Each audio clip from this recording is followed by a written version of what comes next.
The relentless blare of the alarm sliced through the pre-dawn stillness of the sleek, minimalist bedroom. Victor groaned, his head feeling like lead on the expensive silk pillowcase. He instinctively stretched, a panther uncoiling, trying to banish the clinging tendrils of exhaustion. But the weight of the world, or at least his corner of the corporate world, pressed down, pinning him back against the warmth. He burrowed deeper, eyes squeezed shut. God, I don't want to get up.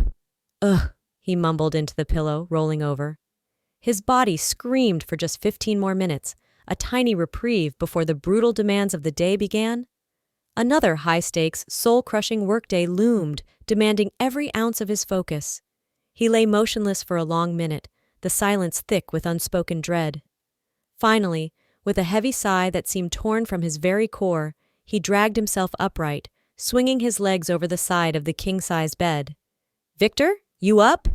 Maria's voice, bright and infuriatingly cheerful, floated from the ensuite bathroom. She was always the morning person, a whirlwind of energy preparing to conquer the day with relentless optimism. A stark contrast to him, feeling like his life force was draining away with every sunrise. He sighed again, the sound heavy in the quiet room, pushed himself to his feet and shuffled towards the bathroom's glow. He caught his reflection in the large mirror-tired eyes, lines of stress etched around his mouth. He pressed the heels of his palms against his eyes, trying to rub away the fatigue, the looming pressure. Downstairs, he could hear the faint melodic hum of Maria singing softly to herself as she started breakfast. The sound grated on his already frayed nerves, tight as a piano wire. Victor entered the pristine, state-of-the-art kitchen. The aroma of fresh coffee hung in the air, usually a welcome scent, but today it did nothing to cut through his tension. Maria turned from the gleaming countertop, a practiced smile on her face. "Morning, honey," she said, handing him a steaming mug. Her eyes, usually warm, held a flicker of concern. "How are you feeling? Sleep badly again?" His gaze briefly met hers, acknowledging the kindness he couldn't reciprocate. He was too lost in the storm brewing in his own head. He took a tentative sip of the coffee, the heat barely registering. Just then, his phone, lying accusingly on the granite island, buzzed to life with an insistent ring. Ignoring Maria's question, he reached for it, his attention immediately snagged. "Yeah?" He barked into the phone, his tone flat, devoid of warmth. Morning calls were intrusions, especially today. His mind was already grappling with bigger fires. He punched the speakerphone button, still not looking at Maria, and began scrolling through a cascade of urgent emails. The rich coffee aroma seemed to mock his inner turmoil. He took another couple of gulps, eyes glued to the screen, his brow furrowing deeper, his jaw tightening with every line he read. "Damn it!" The exclamation exploded from Victor, sharp and sudden. His face contorted with raw irritation. Maria, standing near the professional-grade stove, spun around, her expression instantly shifting to alarm. "What? What's wrong?" she asked, raising an eyebrow, taking a step closer. Victor glared at the phone screen, then shot a frustrated look at his wife, the pressure inside him building to a dangerous level. "Problems. At work," he bit out, his voice tight with suppressed fury. He slammed the phone back down on the island and grabbed his briefcase from a nearby chair. "Big problems. Huge." Maria's face clouded with worry, but she knew better than to press. His silences during crises were legendary, shutting her out, leaving her feeling helpless. "Victor, aren't you going to eat anything?" she asked, a note of pleading in her voice. "We haven't had a proper morning together in ages." But he was already halfway to the door, consumed by panic. "No time for breakfast, Maria!" He slung the briefcase over his shoulder, casting a fleeting, dismissive glance her way. "I've got a critical meeting. Gotta go." His voice was hard, emotionless steel. "Victor, wait!" She hurried after him, reaching out, but he was already yanking open the front door. "I'm gonna be late!" he snapped, his voice cracking under the strain, not even turning back. "Can't talk now." The door slammed shut behind him with a deafening finality, leaving Maria standing alone in the suddenly cavernous entryway. The silence crashed back in, heavy with resentment and unspoken words. Her heart ached with a familiar pang of hurt. Why? Why did he feel like a stranger, retreating further into his world of pressure and secrets. He'd always been driven, intense, but lately, it was worse. Much worse. Her gaze fell on the untouched coffee mug he'd left behind. She sighed, a long, weary sound. Patience and support. That was supposed to be the key. But her reserves were running dangerously low. Her life felt like a monotonous loop, with Victor a recurring, distant figure, not a partner. Another sigh escaped her. She sank onto a kitchen stool, pulling out her own phone, desperate for a distraction. But her thoughts relentlessly circled back to Victor. Why is he like this? As her eyes drifted around the room, they landed on a framed photo on a shelf. The two of them, years ago, radiant, full of hope, believing they were building something unbreakable. Now, cracks spiderwebbed through the foundation. Just then, Whiskers, her fluffy Persian cat, leaped onto her lap, purring insistently, demanding attention. Maria managed a weak smile, stroking the soft fur. At least one living soul wasn't pulling away. Victor arrived at the gleaming steel and glass tower housing Sterling Corp headquarters later than usual, his mood darker than the tinted windows. Inside, the familiar sterile hum of corporate life barely registered. Polished corridors, the serious faces of employees, the hushed footsteps on plush carpeting. He nodded curtly at greetings from subordinates, but didn't break stride, didn't truly see them. His mind had only one track: work, disaster, control. Reaching the executive floor, a fleeting sense of relief washed over him as he stepped into his spacious corner office, his domain. But it was short-lived. He shrugged off his tailored jacket, tossing it onto a leather armchair, immediately grabbing his phone again, scanning more emails. Bad news piled up. One project behind schedule, another stalled, waiting for critical data, a third facing unexpected budget overruns. Idiots. He put the phone down with a disgusted sigh and glanced at Allison, his impeccably dressed executive assistant, working diligently at her desk near the window. "Allison, coffee, black," he commanded without looking up, "and get the department heads in the main conference room for 10 a.m. sharp." He knew crucial, brutal conversations were unavoidable today. "Yes, Mr. Sterling," Allison replied, a hint of unease coloring her professional tone. She knew that edge in his voice meant trouble. She wisely refrained from asking questions. Moments later, just as Victor opened a thick folder brimming with the latest abysmal reports, his office door opened. Ian, his project manager, stood there, looking stressed. Victor's eyes narrowed instantly. "What is it, Ian?" His voice was ice. "Mr. Sterling." "Victor, we need to talk about the expansion project," Ian began, shifting his weight nervously. "There are complications. It's affecting multiple departments. We might miss the delivery deadlines." Victor cut him off, his face darkening ominously. "We have the investor pitch at the end of this week, Ian. The pitch! And you're only telling me now?" Victor suddenly roared, his voice echoing terrifyingly down the hallway outside. Ian physically flinched, shrinking back. The office floor fell silent. Everyone within earshot knew Victor Sterling didn't raise his voice without unleashing hellfire. He never yelled without consequence, and the sound alone struck fear. "Do you have any idea what this means?" Victor grabbed the report folder Ian had brought and slammed it down hard on his polished mahogany desk. The crack echoed the shattering of his composure. "This isn't just a complication, Ian. This is a catastrophe, one I have to fix." Ian stood frozen, mute, knowing anything he said would be wrong. He knew Victor could be demanding, ruthless even, but this rage was volcanic, terrifying. We'll do everything we can, Mr. Sterling," Ian stammered, desperate. "We're working around the clock. We'll get it back on track." Victor wasn't listening. He glared at his subordinate, naked fury blazing in his eyes. "I don't need your pathetic promises. I need results. Now get the hell out of my office, Ian. And don't come back until you have something other than failure to report." Ian scrambled out, pale and shaken, escaping the storm. Victor glanced at his watch. Nearly 10 a.m. The department heads would be waiting in the conference room, sharks circling, sensing blood in the water. He strode towards the room. Inside, the usual pre-meeting buzz-hushed arguments, urgent phone calls, died instantly as he appeared in the doorway. A chilling silence fell as Victor walked to the head of the long table, his presence dominating the space. His eyes swept across the assembled team, cold and calculating, finally landing on Diane Riley, head of marketing. Her department's blunder, an error so colossal it threatened to lose them the Harrison account, a multi-million-dollar client. "Whose screw-up was this?" Victor demanded, his voice cutting through the silence like a razor. No one moved. No one breathed. Diane visibly swallowed, her face paling, but she met his gaze. "Mr. Sterling," she began, her voice trembling slightly despite her effort at composure, "the mistake originated in my department. There was a miscommunication regarding the final specs." Victor cut her off brutally. He had no time for excuses. "You're fired, Diane." The words hung in the air, heavy as lead. A collective gasp rippled through the room. Diane stared, mouth agape, disbelief warring with horror.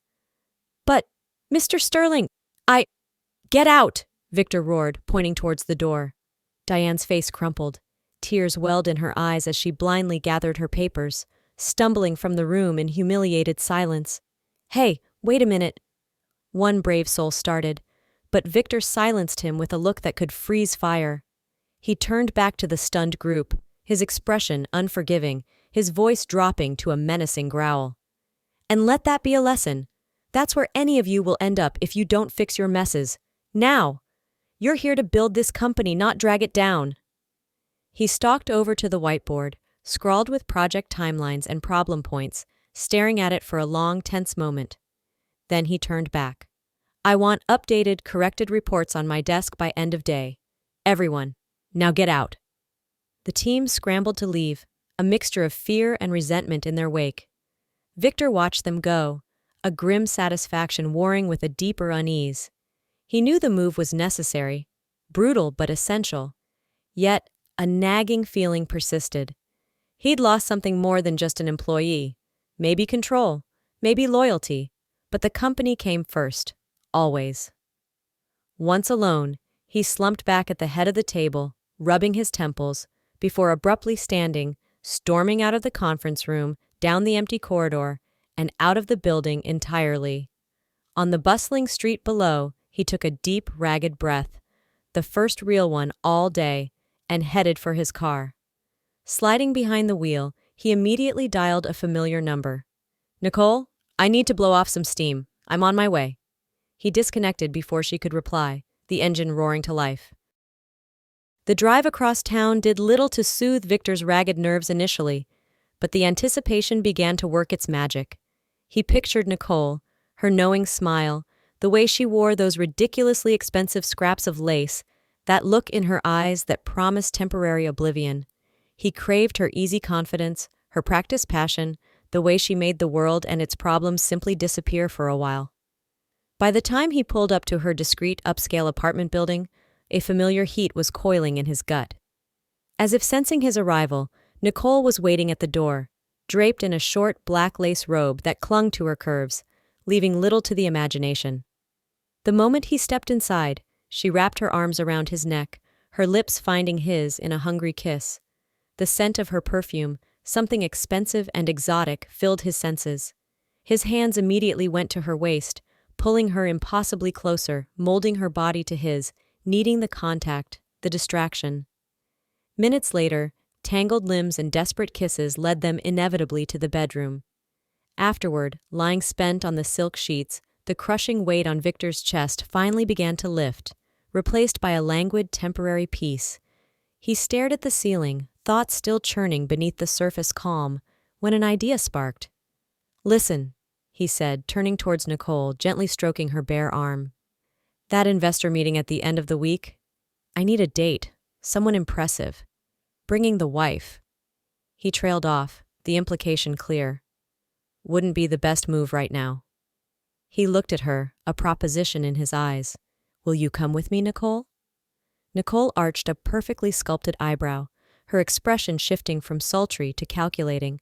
A slow, knowing smile spread across her face. "Is that so?" she purred, tracing patterns on his chest with a manicured finger. "And what's in it for me, Victor?" He chuckled, a low, rough sound, nipping playfully at her shoulder. "What do you want?" Nicole pretended to ponder, her eyes gleaming. Remember that little diamond bracelet we saw at Tiffany's last month? She murmured, her voice a silken trap. The one I loved? Consider it yours, Victor replied instantly, pulling her closer. He needed her compliance, her dazzling presence at that dinner. It was a small price to pay. She beamed, rewarding him with a kiss on the cheek. All right, darling, you've got a deal. What time should I be ready? She asked, her eyes already planning her outfit, her triumph. I'll text you the exact time and place later, he said, pulling her head down to his chest. For a moment, talking about something other than the impending corporate disaster felt good. There was an easy rhythm with Nicole, a transactional understanding that required no emotional heavy lifting. The next morning, Victor woke with a familiar sense of dread, the residue of yesterday's stress clinging to him.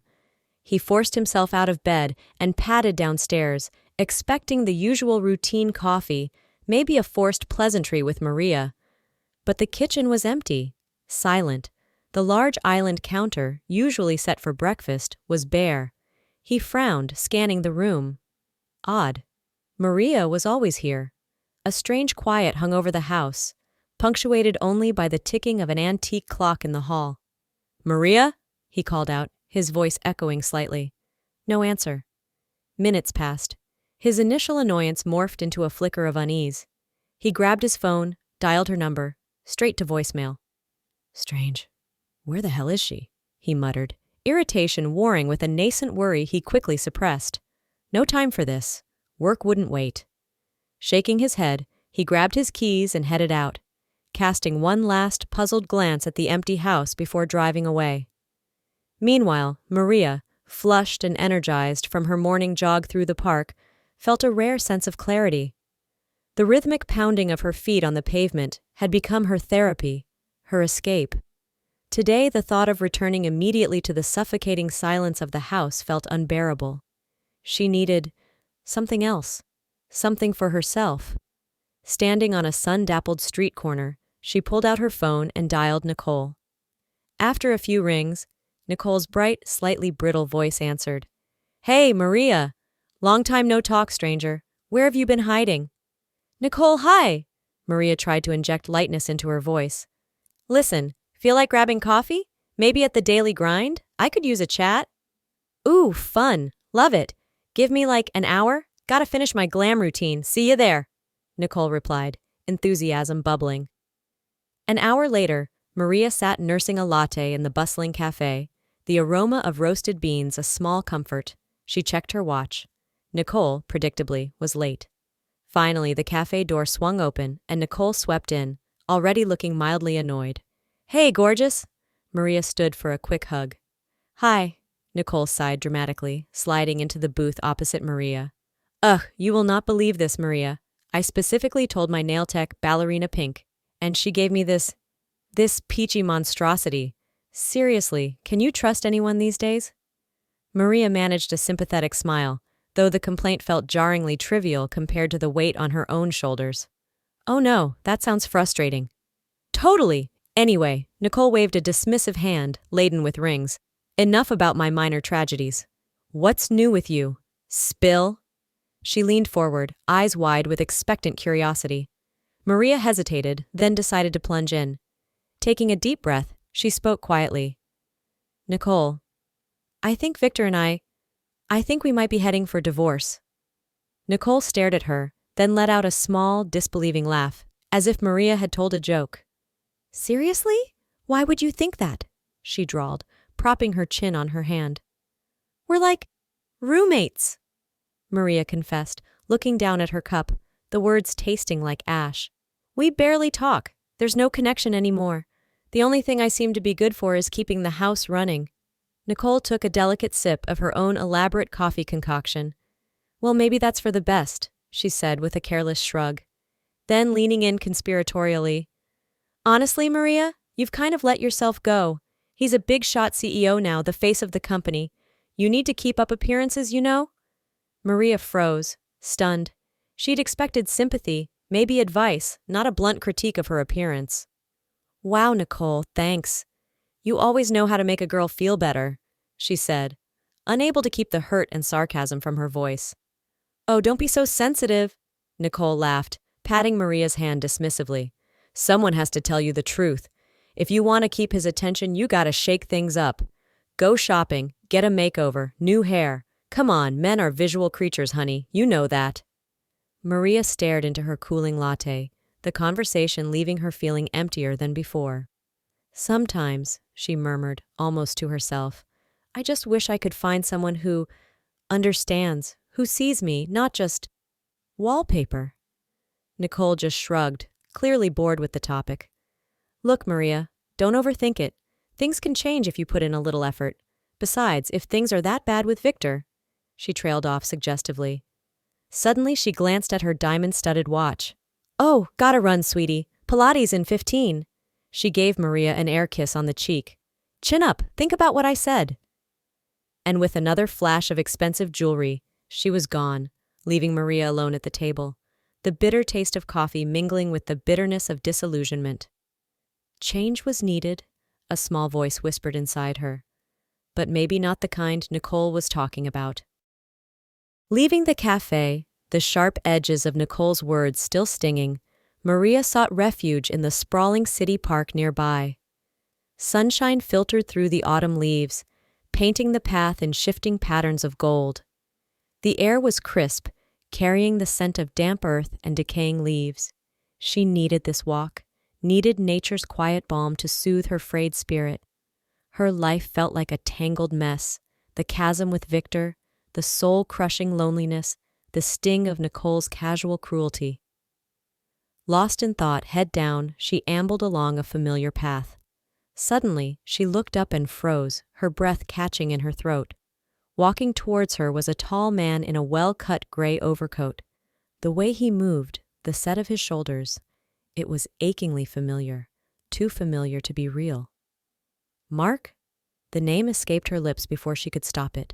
The man looked up, surprise flashing across his features, quickly followed by a warm, genuine smile that instantly melted years away. It was the smile that had always made her feel seen, cherished. "Maria, wow, I can't believe it!" Mark exclaimed, closing the distance between them. "You look amazing, absolutely amazing." A faint blush warmed her cheeks. "Thanks, Mark," she murmured, feeling a flutter deep inside, a long dormant butterfly stirring its wings. What are you doing here? Are you back?" "Just for a week," he replied, his eyes crinkling at the corners. "In town for business. Running into you like this? It feels like fate. Can I steal you for a walk?" Maria hesitated only a moment, the unexpected joy overriding her caution. "Yeah, okay, I'd like that." They fell into step, the initial awkwardness quickly dissolving into the easy rhythm of old friends. Mark talked about his life abroad, his work in international investments, the places he'd seen. Maria listened, captivated, realizing how much time had truly passed, how different their paths had become. "So," she asked, glancing up at him with a tentative smile, "did you ever get married?" Mark chuckled, a low, pleasant sound, shrugging slightly. "Nope. Guess I never quite got over having my heart broken by a certain brunette years ago," he teased gently, his hand briefly brushing her arm. Maria stopped, the playful smile fading from her lips. Her gaze drifted away.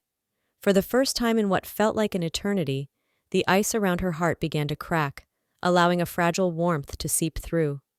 "And you?" he asked softly, his voice losing its teasing edge. "Are you married?"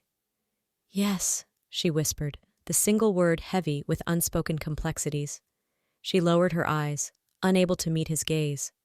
Mark gently touched her chin, tilting her face up towards his. He saw the shadows in her eyes, the faint lines of unhappiness she tried to hide. "Maria?" he asked, his voice full of concern. "Are you okay?" That simple question, asked with such genuine care, was her undoing. The carefully constructed dam around her emotions crumbled. Tears welled, blurring the vibrant park around her, spilling hotly down her cheeks. It felt like years of suppressed pain, loneliness, and disappointment were finally finding release. "Maria, hey, it's all right," Mark murmured, instinctively pulling her into a gentle hug. She clung to him, sobbing quietly, burying her face in the comforting solidity of his coat. His arms felt safe, grounding. He was a link to a time before the emptiness, a friend she had once trusted implicitly. In his presence, the tangled knots of her life felt slightly less impossible to unravel. As her tears subsided, Maria pulled back slightly, embarrassed but also relieved. "I'm sorry," she mumbled, wiping her eyes.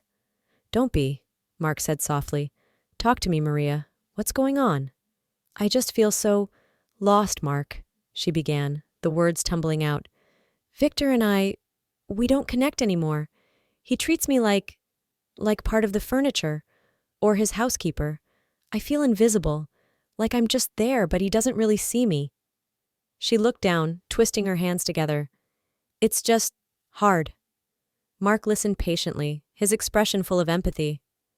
"No one should feel like that in a marriage, Maria," he said quietly, his voice firm but kind. "You deserve to be seen, to be valued." He paused, looking directly into her eyes.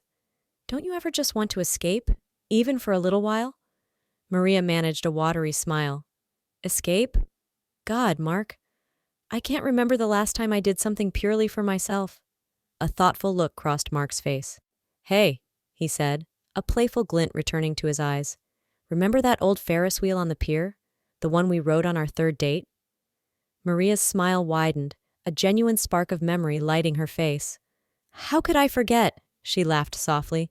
"You were terrified of heights." "Maybe a little," he admitted with a grin. "Let's go, right now." Impulsively, feeling a surge of recklessness she hadn't felt in years, she agreed. "Okay, let's do it."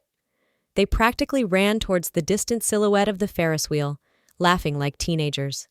As their enclosed cabin climbed higher, the city spread out beneath them, a glittering tapestry of lights against the twilight sky. When they reached the very top, the cabin swaying gently, Mark gently took her hand. "You have no idea how much I've missed this," he murmured, his gaze intense. He leaned in slowly, and Maria felt her heart hammering against her ribs. His lips met hers, tentatively at first, then with a growing warmth, a sense of coming home. It was sweet, intoxicating, a reclaiming of something precious she thought was lost forever. For those suspended moments, the world outside, Victor, the emptiness, it all ceased to exist. "Mark," she breathed when they finally pulled apart, reality rushing back in. This isn't right." He smiled, a sad, knowing smile, still holding her hand.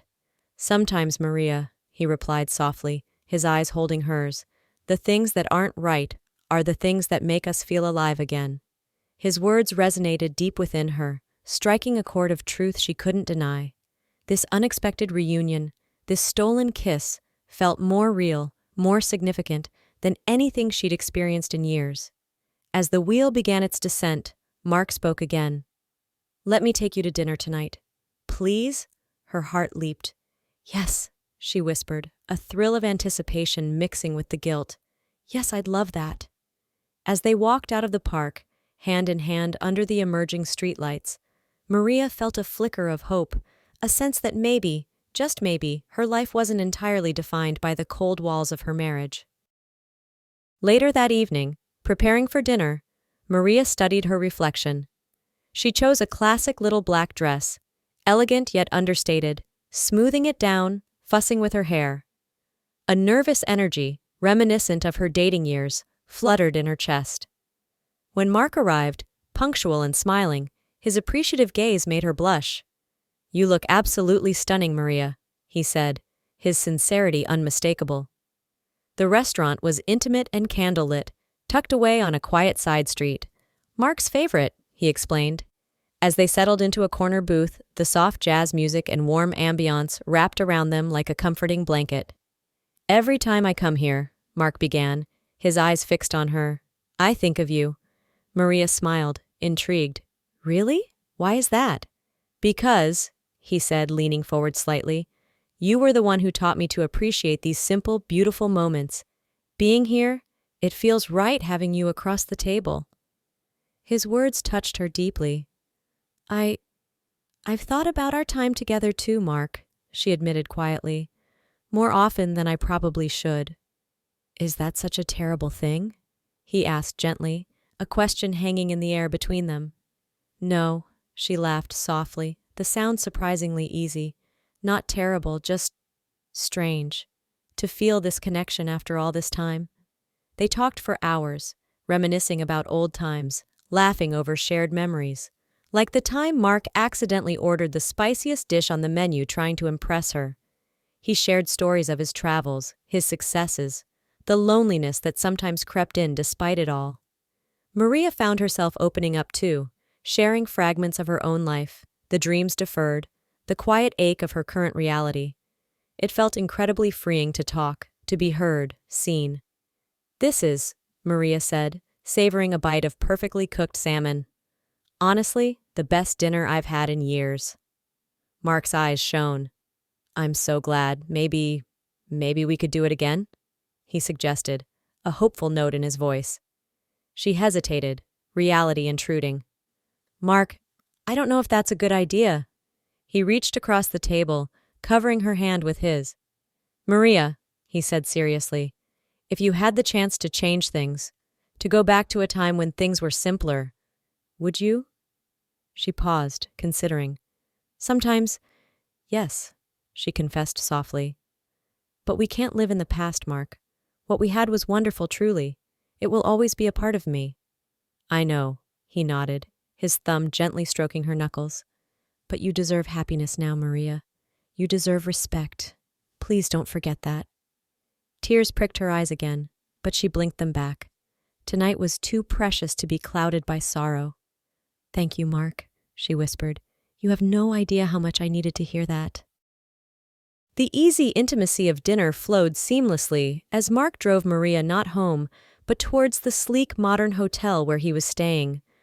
A part of her screamed caution, but a larger, more insistent part craved the continuation of this unexpected solace.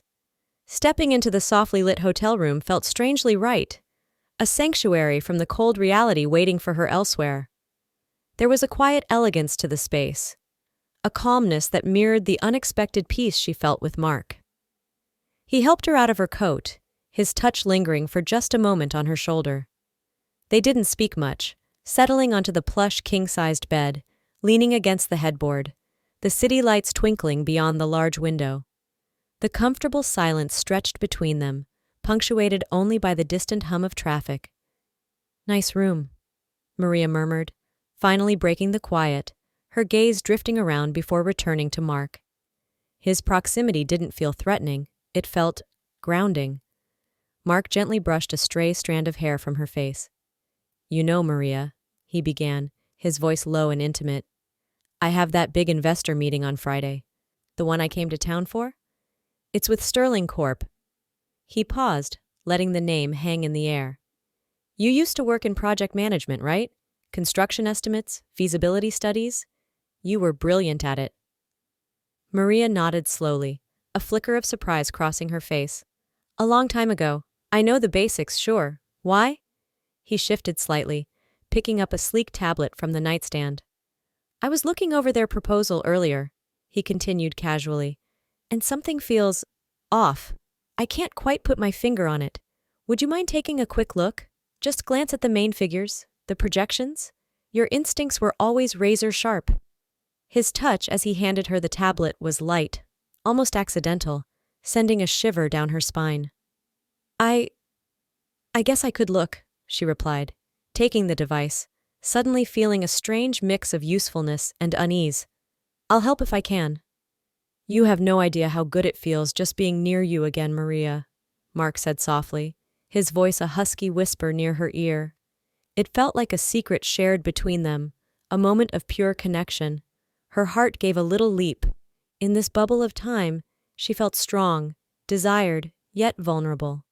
All she wanted was to stay here, suspended in this quiet comfort where the messy complexities of her life couldn't reach her.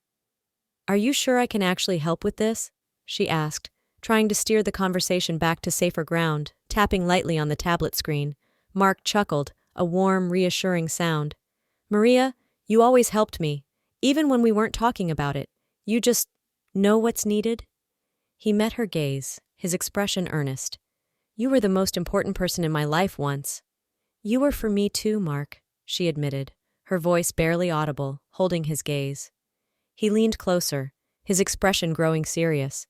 You still are, Maria. In a way, I never forgot you. You're part of my story. I need you to know that. Her heart fluttered wildly. Just then, her own phone, lying forgotten on the nightstand, began to vibrate insistently, the screen lighting up with Victor's name. Maria flinched, her hand automatically reaching out. But instead of answering, she pressed the button to silence the call, then turned the phone face down. Mark glanced at the phone, then back at her, a silent question in his eyes. Not going to answer? He asked gently. Maria shook her head, looking away, a wave of weariness washing over her at the mere thought of Victor. There's nothing to say, she mumbled. We're too far apart now. Mark didn't press. He simply leaned closer, gently turning her face back towards him. You don't have to answer anything you don't want to, Maria, he murmured, stroking her cheek. You're safe here. I want you to feel safe. A lump formed in her throat. His simple words, his gentle touch, offered a profound comfort she hadn't realized she desperately needed. I don't know what happens tomorrow, she whispered, mostly to herself. But right now, I don't want to go back. I want to stay here. Mark said nothing, but his arms enveloped her, pulling her close, tucking her head against his shoulder. You're not alone, Maria, he whispered back, his voice a low, warm rumble against her ear. We're together now, and I'll be here. She burrowed closer, inhaling the clean scent of his shirt, feeling the steady beat of his heart. The future was a terrifying blank, but in this moment, wrapped in Mark's arms, she allowed herself to simply be. Thank you, she breathed, the words barely audible, yet carrying the weight of years of unspoken longing. He kissed the top of her head, holding her tighter, and slowly the tension seeped out of her, leaving only the quiet peace of being held, of being found. She was with him, and for now, that was all that mattered. Dawn broke gray and uncertain. The tranquility of the hotel room felt like a fragile dream Maria couldn't hold on to. Reality, harsh and demanding, pulled her back. Slipping out of bed while Mark still slept, she dressed quickly, her mind a chaotic whirl of guilt, fear, and a dawning, terrifying resolve. The taxi ride home was a blur. Inside her, a storm raged, anger at Victor, shame over her own actions, exhaustion from the emotional roller coaster. By the time she unlocked the front door, she knew one thing with chilling certainty. Things could not go on like this. Victor was standing in the kitchen, silhouetted against the morning light filtering through the window, a coffee mug clutched in his hand. His back was rigid with tension. He didn't turn as she entered, but the air crackled with his fury. Where the hell were you? His voice was dangerously low, laced with accusation, even though he hadn't looked at her yet. Maria flinched. All the fragile peace she'd found with Mark shattered.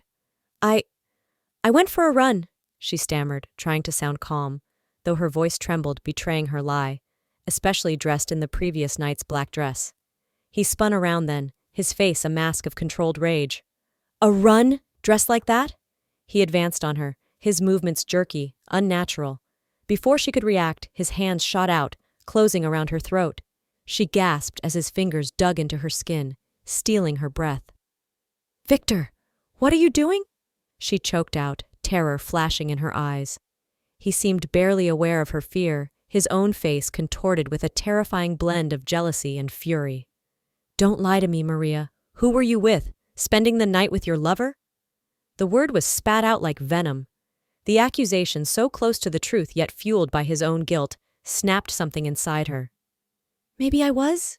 She cried out, the words escaping before she could stop them, reckless and dangerous. What about you? Where were you last night? With your cheap little mistress?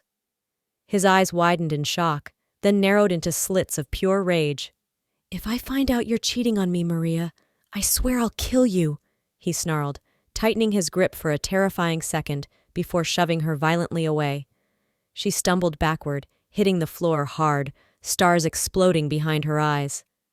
Gasping for air, trembling, she stared up at him, utterly horrified. And for God's sake, he sneered, his gaze sweeping over her dress with utter contempt. You look pathetic. Definitely can't take you to the investor meeting looking like that. He delivered the final insult like a physical blow, turned on his heel, grabbed his briefcase, and stormed out of the house, slamming the door behind him. Maria lay on the cool kitchen tiles for a long moment, paralyzed by shock, pain, and a blinding, incandescent rage. This wasn't the man she married. This was a monster, and she had to get away. Scrambling to her feet, legs trembling, tears streaming down her face, she stumbled to the counter, grabbed her phone, and with shaking fingers dialed Mark's number. Each ring felt like an eternity, amplifying her desperation. "Hello?" Mark's voice, calm and steady, was an anchor in her storm. "Mark," she sobbed, barely able to speak. He hurt me. I don't know what to do. Please, Mark, can you come get me? I'm scared." A beat of silence, then Mark's voice, instantly hard, resolute. "I'm on my way. Pack a bag, Maria. We're leaving." Minutes later, Mark's car pulled up. He didn't waste words. Seeing the fear in her eyes, the faint red marks on her neck, he simply took the small suitcase from her trembling hand, guided her into the passenger seat, and drove away from the house, leaving behind the wreckage of her marriage. The silence in the car was thick with unspoken trauma. Maria stared blankly out the window, the world rushing by in a meaningless blur. Her life felt like it was imploding. How could he? Mark finally broke the silence, his voice tight with controlled fury, gripping the steering wheel until his knuckles were white. "How could he lay a hand on you? He's never been like this before," Maria whispered, tears starting anew. The stable ground she thought she stood on had crumbled beneath her feet. "You have to divorce him, Maria," Mark said, his tone softening slightly but remaining firm. "You can't stay with him, not after this. I'll take you somewhere safe. You deserve so much better." A fresh wave of tears streamed down her face. The cold finality of the decision settled in her soul. There was no going back. "I can't," she choked out, the words a ragged whisper, directed as much to herself as to Mark. "I can't do this anymore." It wasn't just a statement. It was a vow, a turning point. Her life, though fractured and painful, was finally, irrevocably moving in a new direction. Victor spent the next few days simmering in a toxic brew of rage and anxiety. Maria was gone, her phone off. His attempts to reach her were met with silence. But simmering beneath the personal chaos was the looming investor meeting, the deal that could make or break his company, his reputation. He couldn't afford failure, not now. On Friday evening, burying his turmoil beneath a veneer of icy professionalism, Victor arrived at the exclusive downtown restaurant chosen for the meeting. He adjusted his tie, smoothed his expensive suit, and plastered a confident smile on his face. On his arm, dazzling in a dress that screamed, "expensive arm candy," was Nicole. He scanned the elegant dining room, looking for the investors. And then he saw them. His blood ran cold. At the best table, bathed in the soft glow of candlelight, sat Mark. And beside him, looking poised, elegant, and devastatingly composed, was Maria. Victor froze mid-stride, his carefully constructed facade cracking. Mark, spotting him, rose with a predatory smoothness, extending a hand. "Victor Sterling, good to see you," Mark said, his smile polite but his eyes holding a dangerous glint. Victor forced himself to move, shaking Mark's hand, his own grip clammy. "Mark, likewise," he managed, his voice tight. He gestured vaguely towards Nicole. "This is my associate, Nicole." "A pleasure," Mark said coolly, his gaze flicking dismissively over Nicole before returning to Victor.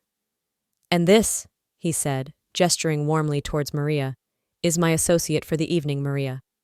Victor felt like he'd been punched in the gut. "Associate?" The word hung in the air, thick with implication. We know each other," Victor stammered, unable to tear his eyes away from Maria's calm, unreadable face. "She's my wife." "Oh? How fascinating," Mark replied, raising an eyebrow with feigned surprise. "Then who?" He gestured towards Nicole again, his eyes dancing with amusement. "Is this lovely lady?"